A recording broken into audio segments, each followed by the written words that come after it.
अरे मयंक भाई, ऐसे उदास क्यों बैठे हो जबकि सारा देश स्वतंत्रता दिवस हर्षोल्लास से मना रहा है। What you say यार? What disgusting? समाचारों में रोज लिया करता हूँ। यह news attack on airbase, bomb blast और innocent people, terrorist attack, etcetera etcetera. तो मेरा खून खोल उठता है। I can't control myself. Yes, it is really disgusting. देखो फ्रेंड्स, एक तरफ तो हमारे देश की आजादी, संस्कार और जिम्मेदारियों की बात करते हैं, और दूसरी ओर ये देखो हमारे देश का भविष्य, हमारे प्यारे मासूम बच्चे जो मजदूरी करने को मजबूर हैं। ये कैसी आजादी है? हाँ भाई, स्टेशनों पर, बस स्टॉप पर, चाय की दुकानों में और होटलों में बर्तन साफ करते हुए आज भी कई बच्चे देखे जाते हैं। अरे भाई, आज भी पटाखे, बीड़ी, अगरबत्तियां आदि बनाने का काम छोटे छोटे मासूम बच्चों से ही करवाया जाता है। देखो दोस्त, हमें अपने देश से बाल श्रम का कलंक हटाना ही होगा, तभी हमें आजादी मनाने का हक है। पर ऐसा क्या करें जो देश को आगे बढ़ा सके, कुछ अच्छा कर सके? अरे इसके लिए तो भाई तुम्हें देश की सेना में भर्ती हो जाना चाहिए और फिर चुन चुन कर दुश्मनों का सफाया कर देना चाहिए। इसके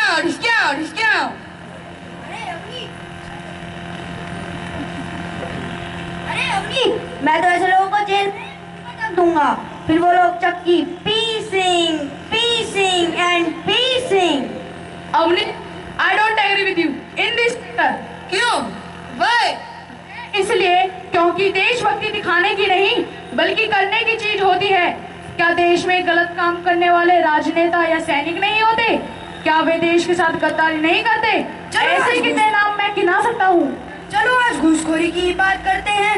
ये लो हमारे NH हाईवे मथुरा रोड का ही मुद्दा ले लो। कब से लोग आस लगाए बैठे हैं, लेकिन चंद घूसखोरों की वजह से काम पूरा ही नहीं हो पा रहा है।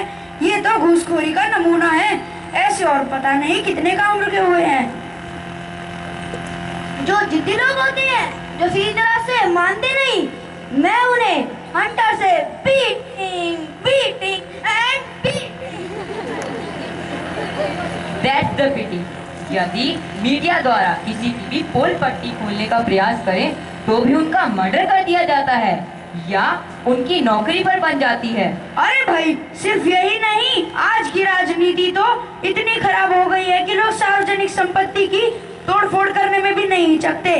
These political leaders are just power mongers and money makers. They misuse their powers.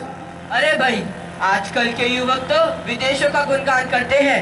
They get higher education, get good jobs in foreign countries and settle there. You know, it is called brain drain.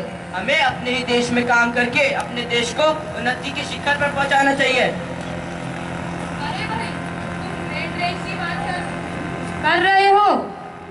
मेरी बेटी ने तो US में जाकर डॉक्टरी पास की और वहीं से MD की डिग्री ली और आज एक छोटे से गांव की डिस्पेंसरी में प्रैक्टिस करती है देश सेवा की खातिर। भाई, हमने तो अपनी युवा पीढ़ी को यही संस्कार दिए हैं।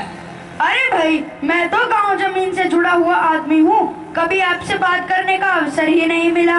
मुझे देखो, मैंने अपने बेटे को एग्रीकल्चर से MSc कराई है। अगर वह चाहता तो अच्छी जॉब मिल सकती थी, लेकिन आज वह सारे गांव के किसानों का मार्गदर्शन कराता है और इस काम के लिए मेरा गांव पूरे प्रदेश में अव्वल घोषित किया है। अरे मयंक, तुम जिस बारे में तुम सोचकर परेशान हो, उस काम के लिए अनेक परिवार पूरी तरह समर्पित होकर काम कर रहे हैं। दूर क्यों जाते हो? अपने दिवाकर भाई के बेटे को ही ले लो, उसने IIT में टॉप किया है। विदेशों से इतने ऑफर आए, फिर भी उसने देश में ही काम करने का निर्णय लिया। ये देशभक्ति नहीं तो और क्या है? देखो हर्ष, आपने तो मेरी आंखें ही खोल दी है।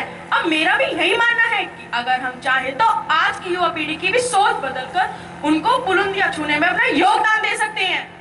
भाई, देशभक्ति का जुनून तो हमारी रग रग में समाया है, लेकिन देश की दलगत राजनीति ने लोगों के दिलों को बांट कर रख दिया है। हाँ यार, ये सांप्रदायिक communal riots, all these are dirty political games. क्या हम इसके लिए कुछ नहीं कर सकते? क्या हम इन्हें रोक नहीं सकते? Yes, we have to stop all this nonsense. It is our duty to save our next generation. Otherwise, our children will learn wrong deeds. So, this is the time to show mirror to our society. जब उनके मुंह पर कालिक पोत कर गधे पर बिठाकर बीच सड़क में घुमाएंगे तब वो रोएंगे, crying, crying and crying.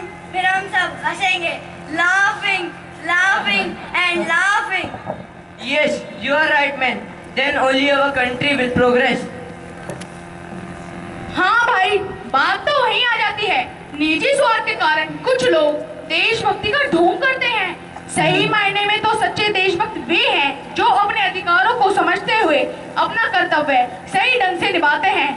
हाँ भाई, मैं आपकी बात से पूरी तरह सहमत हूँ। To be in army is very good and commendable too, but यह जरूरी नहीं कि हम सैनिक बनकर ही देश पर कुर्बान हो जाएं, तभी देशभक्त कहलाएं।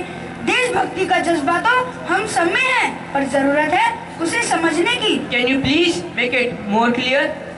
That's what I say. सच्ची देशभक्ति तो भैया न राजनेता बनने से होती है न सैनिक बनने से।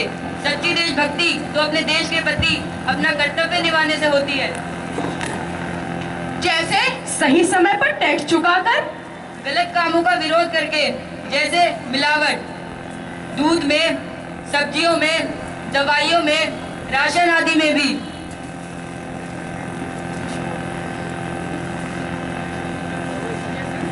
Yes, exactly.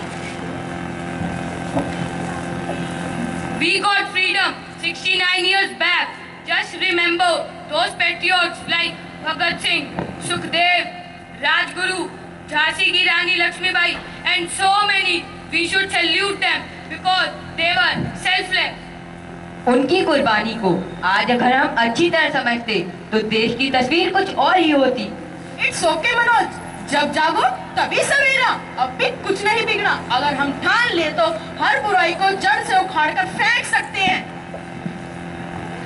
दहेज प्रथा को रोको।